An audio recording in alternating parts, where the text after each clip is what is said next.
Jai Shri Ram!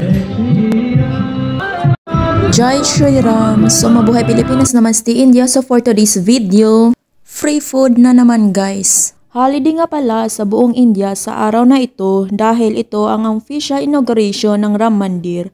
Ang templo na ito ay isa sa pinakamalaki at makasaysayang templo na ipinatayo sa henerasyon. Based sa history nga na ang site na ito ay ang former location ng Babri Masjid or Mosque of Babur noong 19th century. At noong 1992, ang lugar na ito ay inatake at dinemolish ng mga group of activists of Vishva Hindus dahil may history din ng mga Hindu na sa kanila ang lugar na ito at sa mahabang pag-agawan, noong 2019 nga ay tinalaga ng Supreme Court of India na ang lupang ito ay ibibigay sa mga Hindu for the construction of temple at ito na ngayon ang Ram Mandir. Ito pala ay located sa Ayodhya, Uttar Pradesh. Pero dito sa lugar namin, dito sa Chandigarh ay maraming mga devotees din. So kung makikita nyo, everywhere is free food today.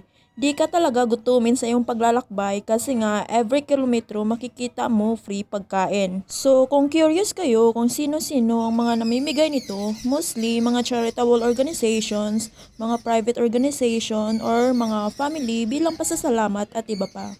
It is a blessing food or dito sa India ay tinatawag nitong parshad.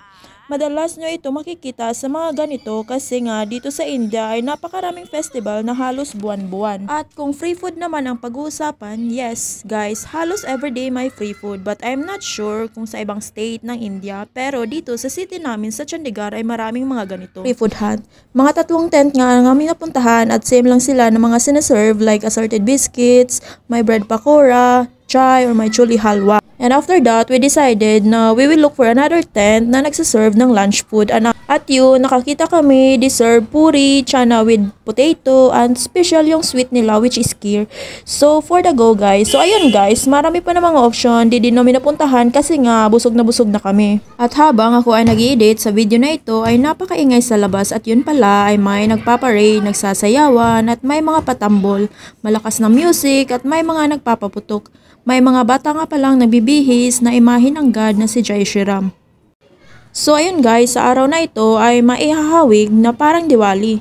Kasi nga sa pagsapit ng gabi ay maraming mga fireworks, maingay, mga bahay dito ay halos lahat may ilaw. So ayun, it looks like Diwali sa araw na ito. At ito lang naman ang ganap sa araw na ito. At see you in my next video guys for more India vlogs. Bye bye!